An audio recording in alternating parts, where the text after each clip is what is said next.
Hi ಎಲ್ರಿಗೂ ನಮಸ್ಕಾರ. ಎಲ್ಲರೂ ಹೇಗಿದ್ದೀರಾ? ಯಾವಾಗಲೂ ರೊಟ್ಟಿ, ಚಪಾತಿ ಮಾಡಿದಾಗ ಚಟ್ನಿ ಅಥವಾ ಒಂದೇ ರೀತಿ ಪಲ್ಯ ಮಾಡಿ ಬೇಜಾರಾಗಿದ್ರೆ ಈ ರೀತಿ ಒಂದ್ಸಲ ಪಲ್ಯ ಟ್ರೈ ಮಾಡಿ ನೋಡಿ, ತುಂಬ ಚೆನ್ನಾಗಿರುತ್ತೆ. ಹೀರೆಕಾಯಿಂದ ನಾವು ಸಾಂಬಾರು ಮಾಡ್ಕೊತೀವಿ ಅಥವಾ ಪಲ್ಯನೂ ಕೂಡ ತುಂಬ ವೆರೈಟಿಯಾಗಿ ಮಾಡ್ಕೊಬೋದು. ಸಾಂಬಾರಿಗಿಂತ ಈ ರೀತಿ ಪಲ್ಯ ಮಾಡ್ಕೊಂಡು ನೋಡಿ, ತುಂಬ ಚೆನ್ನಾಗಿರುತ್ತೆ.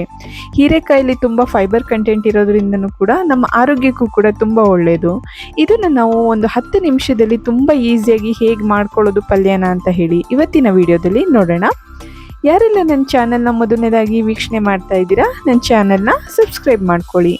ನಾನಿಲ್ಲಿ ಒಂದು 3 ಹೀರೆಕಾಯಿನ ಈ ರೀತಿ ಚೆನ್ನಾಗಿ ಅದ್ರ ಮೇಲ್ಗಡೆ ಇರ್ತಕ್ಕಂಥ ಸಿಪ್ಪೆನೆಲ್ಲ ತೆಗೆದು ಸ್ವಲ್ಪ ದಪ್ಪವಾಗಿಯೇ ಹೆಚ್ಚಿಟ್ಕೊಂಡಿದ್ದೀನಿ. ಸಿಪ್ಪೆನ ಪೂರ್ತಿ ತೆಗಿಯೋದೇನು ಬೇಡ, ಸ್ವಲ್ಪ ಲೈಟಾಗಿ ಅದ್ರ ಮೇಲ್ಗಡೆ ಸ್ವಲ್ಪ ಶಾರ್ಪ್ ಇರುತ್ತಲ್ಲ ಆ ಎಡ್ಜಸ್ನ ಮಾತ್ರ ಕ್ಲೀನಾಗಿ ತಗೊಂಡು ಕಟ್ ಮಾಡಿ ಇಟ್ಕೊಂಡು ಒಂದು 3ರಿಂದ 4 ಸಲ ಅದನ್ನು ವಾಶ್ ಮಾಡಿ ಇಟ್ಕೊಳ್ಳಿ. ಈಗ ನಾನಿಲ್ಲಿ ಇದ್ರ ಒಗ್ಗರಣೆಗೆ ಅಂತ ಹೇಳಿ ಒಂದು ಪ್ಯಾನ್ಗೆ ಒಂದು 2 ಸ್ಪೂನಷ್ಟು ಎಣ್ಣೆ ಹಾಕ್ಕೊಂಡಿದ್ದೆ. ಎಣ್ಣೆ ಚೆನ್ನಾಗಿ ಕಾಯ್ದಾದ್ಮೇಲೆ ಅದಕ್ಕೆ ನಾನಿಲ್ಲಿ 1 ಸ್ಪೂನಷ್ಟು ಸಾಸಿವೆ, ಹಾಗೆಯೇ 1 ಸ್ಪೂನಷ್ಟು ಕಡಲೆಬೇಳೆ, ಹಾಗೆಯೇ ಸ್ವಲ್ಪ ಉದ್ದಿನಬೇಳೆ, ಜೊತೆಗೆ ಒಂದು 1/4 ಟೇಬಲ್ ಸ್ಪೂನ್ಗಿಂತ ಕಡಿಮೆಯಷ್ಟು ಜೀರಿಗೆನೂ ಕೂಡ ಸೇರಿಸ್ಕೊತಾ ಇದ್ದೀನಿ. ಈ ರೀತಿ ಎಲ್ಲನೂ ಹಾಕಾದ್ಮೇಲೆ ಇದಕ್ಕೆ ಸ್ವಲ್ಪ ಹಿಂಗನ್ನು ಕೂಡ ಸೇರಿಸ್ಕೊತಾ ಇದ್ದೀನಿ. ಹಿಂಗು ನಮ್ಮ ಅಜೀರ್ಣ ಶಕ್ತಿಗೂ ಕೂಡ ತುಂಬ ಒಳ್ಳೆಯದು. ಹಾಗೆಯೇ ಇಲ್ಲಿ ಖಾರಕ್ಕೆ ಎಷ್ಟು ಬೇಕು ಅಂತ ನೋಡಿಕೊಂಡು ಹಸಿರು ಮೆಣಸಿನ್ಕಾಯಿನೂ ಕೂಡ ಸೇರಿಸ್ಕೊತಾ ಇದ್ದೀನಿ. ಹೀಗೆ ಎಲ್ಲನೂ ಹಾಕಾದ್ಮೇಲೆ ಇದಕ್ಕೆ ಸ್ವಲ್ಪ ಕರಿಬೇವಿನ ಸೊಪ್ಪನ್ನು ಹಾಕಿ ಇದನ್ನು ಚೆನ್ನಾಗಿ ಫ್ರೈ ಮಾಡ್ಕೊಬೇಕು. ನಾವು ಹಾಕಿರ್ತಕ್ಕಂಥ ಕಡಲೆಬೇಳೆ, ಉದ್ದಿನಬೇಳೆ ಎಲ್ಲ ಕೂಡ ಸ್ವಲ್ಪ ಕೆಂಪಗಾಗೋವರೆಗೂ ಕೂಡ ಎಣ್ಣೆಯಲ್ಲಿ ಇದನ್ನು ಚೆನ್ನಾಗಿ ಹುರ್ಕೊಬೇಕು. ಈ ರೀತಿ ಇದು ಸ್ವಲ್ಪ ಚೆನ್ನಾಗಿ ಹುರಿದಾದ್ಮೇಲೆ ಇದಕ್ಕೆ ನಾವಿಲ್ಲಿ ಒಂದು 2 ಈರುಳ್ಳಿನ ಈ ರೀತಿ ಸಣ್ಣಗೆ ಹೆಚ್ಚಿ ಹಾಕ್ಕೊತಾ ಇದ್ದೀನಿ. ಇದಕ್ಕೆ ನೀವು ಬೇಕಿದ್ದಲ್ಲಿ ಈರುಳ್ಳಿನ ಸ್ಕಿಪ್ ಕೂಡ ಮಾಡ್ಕೊಬೋದು, ಈರುಳ್ಳಿ ತಿನ್ನಲ್ಲ ಅಂತ ಅನ್ನೋರು. ಹಾಗೆಯೇ ಇದಕ್ಕೆ ನೀವು ಬೇಕಿದ್ರೆ ಸ್ವಲ್ಪ ಬೆಳ್ಳುಳ್ಳಿನೂ ಕೂಡ ಹೆಚ್ಚಿ ಕೂಡ ಹಾಕೊಬೋದು. ಈ ರೀತಿ ಈರುಳ್ಳಿ ಸ್ವಲ್ಪ ಅದ್ರ ಬಣ್ಣ ಚೇಂಜ್ ಆಗೋವರೆಗೂ ಕೂಡ ಎಣ್ಣೆಯಲ್ಲಿ ಇದನ್ನು ಬಾಡಿಸ್ಕೊಬೇಕಾಗುತ್ತೆ. ಇದಕ್ಕೆ ಸ್ವಲ್ಪ ಉಪ್ಪನ್ನು ಕೂಡ ಸೇರಿಸ್ಕೊಂಡು ಬಾಡಿಸ್ಕೊಳ್ಳಿ, ತುಂಬ ಬೇಗನೆ ಸಾಫ್ಟ್ ಆಗುತ್ತೆ ಈರುಳ್ಳಿ. ಹಾಗೆಯೇ ಈರುಳ್ಳಿ ಚೆನ್ನಾಗಿ ಫ್ರೈ ಆದಮೇಲೆ ಇದಕ್ಕೆ ನಾನಿಲ್ಲಿ ಸ್ವಲ್ಪ ಟೊಮೆಟೊ ಹಣ್ಣನ್ನು ಕೂಡ ಹಾಕೊತಾ ಇದ್ದೀನಿ. ಇಲ್ಲಿ ನಾನಿಲ್ಲಿ ಒಂದು ಹಣ್ಣಲ್ಲಿ ಅರ್ಧ ಭಾಗದಷ್ಟು ಟೊಮೆಟೊ ಹಣ್ಣನ್ನು ಹಾಕ್ತಾ ಇದ್ದೀನಿ. ನಿಮಗೆ ಟೊಮೆಟೊ ಹಣ್ಣು ಇಷ್ಟ ಇಲ್ಲ ಅಂತ ಹೇಳಿದ್ರೆ ಇದನ್ನು ಸ್ಕಿಪ್ ಮಾಡ್ಕೊಬೋದು. ಟೊಮೆಟೊ ಹಣ್ಣನ್ನು ಹಾಕಾದ್ಮೇಲೆ ಅದನ್ನು ಕೂಡ ಎಣ್ಣೆಯಲ್ಲಿ ಚೆನ್ನಾಗಿ ಇದನ್ನು ಬಾಡಿಸ್ಕೊಬೇಕು. ಟೊಮೆಟೊ ಹಣ್ಣು ಫುಲ್ಲು ಸಾಫ್ಟ್ ಆಗಬೇಕು, ಅಲ್ಲಿವರೆಗೂ ಕೂಡ ಈ ಮಸಾಲೆನೆಲ್ಲ ಎಣ್ಣೆಯಲ್ಲಿ ಚೆನ್ನಾಗಿ ಹುರ್ಕೊಬೇಕು. ನೋಡಿ, ಈಗ ಮಸಾಲೆ ಹುರಿದಿರೋದಕ್ಕೆ ನೋಡಿ ಎಣ್ಣೆ ಎಲ್ಲ ಎಷ್ಟು ಸೈಡಲ್ಲಿ ಕ್ಲೀನಾಗಿ ಬಿಟ್ಕೊಂಡು ಬಂದಿದೆ ಅಂತ ಹೇಳಿ. ಈ ಸ್ಟೇಜಲ್ಲಿ ನಾವು ಏನು ವಾಶ್ ಮಾಡಿ ಇಟ್ಕೊಂಡಿದ್ವಲ್ಲ ಹೀರೆಕಾಯಿ, ಅದನ್ನು ಈಗ ಇದಕ್ಕೆ ಸೇರಿಸ್ಕೊಬೇಕು.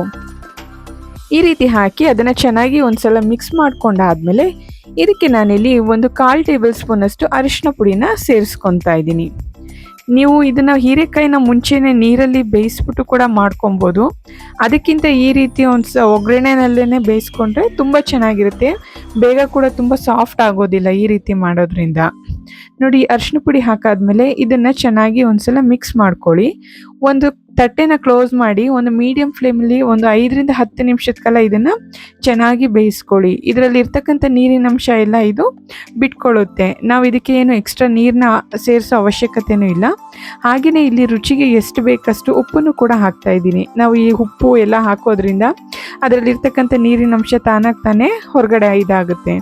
ಈಗ ನಾನಿಲ್ಲಿ ಇದಕ್ಕೆ ಸ್ವಲ್ಪ ಒಂದು 1/4 ಟೇಬಲ್ ಸ್ಪೂನಷ್ಟು ಸಾಂಬಾರು ಪುಡಿನ ಹಾಕ್ಕೊತಾ ಇದ್ದೀನಿ. ಸಾಂಬಾರು ಪುಡಿ ಹಾಕಿ ನೋಡಿ, ತುಂಬ ಚೆನ್ನಾಗಿರುತ್ತೆ. ನೀವು ಇದಕ್ಕೆ ಬೇಕಿದ್ರೆ ಖಾರ ಬೇಕು ಅಂತ ಅನಿಸಿದ್ರೆ ಇದಕ್ಕೆ ಸ್ವಲ್ಪ ಖಾರದ ಪುಡಿನೂ ಕೂಡ ಆ್ಯಡ್ ಮಾಡ್ಕೊಬೋದು. ಖಾರದ ಪುಡಿಗಿಂತ ಈ ರೀತಿ ಸಾಂಬಾರು ಪುಡಿ ಹಾಕಿ ನೋಡಿ, ಟೇಸ್ಟ್ ಕೂಡ ತುಂಬ ಚೆನ್ನಾಗಿರುತ್ತೆ. ಒಂದು ಸ್ವಲ್ಪ ಡಿಫ್ರೆಂಟ್ ಟೇಸ್ಟೇ ಇರುತ್ತೆ. ಈ ರೀತಿ ಸಾಂಬಾರು ಪುಡಿ ಎಲ್ಲ ಹಾಕಾದ್ಮೇಲೆ ಇದನ್ನು ಒಂದು 5ರಿಂದ 10 ನಿಮಿಷನಾದರೂ ಒಂದು ಚೆನ್ನಾಗಿ ಬೇಯಿಸ್ಕೊಬೇಕು. ನೋಡಿ, ಅದರಲ್ಲಿ ಇರ್ತಕ್ಕಂಥ ನೀರಿನ ಅಂಶ ಎಲ್ಲ ಬಿಡ್ತಾ ಬಂದಿದೆ. ಅದನ್ನು ನಾವು ಒಂದು ಹೈ ಫ್ಲೇಮಲ್ಲಿ ಇಟ್ಕೊಂಡು ಚೆನ್ನಾಗಿ ಹೀರೆಕಾಯಿ ಎಲ್ಲ ಚೆನ್ನಾಗಿ ಬೇಯೋವರೆಗೂ ಕೂಡ ಇದನ್ನು ಬೇಯಿಸ್ಕೊಬೇಕಾಗುತ್ತೆ. ಇದರಲ್ಲಿ ಇರ್ತಕ್ಕಂಥ ಸಿಪ್ಪೆನ ನಾವು ಫುಲ್ಲು ತೆಗಿಯೋದ್ರಿಂದ ಈ ಹೀರೆಕಾಯಿ ಬಂದು ತುಂಬ ಸಾಫ್ಟಾಗಿ ಬೆಂದೋಗುತ್ತೆ. ಅದಕ್ಕೇ ಹೇಳಿದ್ದು, ಫುಲ್ ಸಿಪ್ಪೆ ಏನು ತೆಗಿಯೋ ಅವಶ್ಯಕತೆ ಇಲ್ಲ. ಸ್ವಲ್ಪ ಮೇಲ್ಗಡೆ ಅದರದ್ದು ಏನು ಶಾರ್ಪ್ ಎಡ್ಜ್ ಇರುತ್ತೆ ಅಷ್ಟನ್ನು ಮಾತ್ರ ತೆಗ್ದು ಹಾಕೋದ್ರಿಂದ ಈ ಹೀರೆಕಾಯಿ ತುಂಬನೇ ಬೇಗ ಬೆಂದು ಹೋಗೋದಿಲ್ಲ. ಹಾಗೆಯೇ ಅದು ಸ್ವಲ್ಪ ಹಾರ್ಡಾಗಿ ಕೂಡ ಇರುತ್ತೆ. ಈಗ ನಾನು ಕೊನೆಯದಾಗಿ ಇದಕ್ಕೆ ಒಂದು 1/4 ಕಪ್ಪಷ್ಟು ತುರಿದಿರ್ತಕ್ಕಂಥ ತೆಂಗಿನಕಾಯಿ, ಹಾಗೆಯೇ ಸ್ವಲ್ಪ ಕೊತ್ತಂಬರಿ ಸೊಪ್ಪನ್ನು ಹಾಕಿ ಮಿಕ್ಸ್ ಮಾಡ್ಕೊತಾ ಇದ್ದೀನಿ.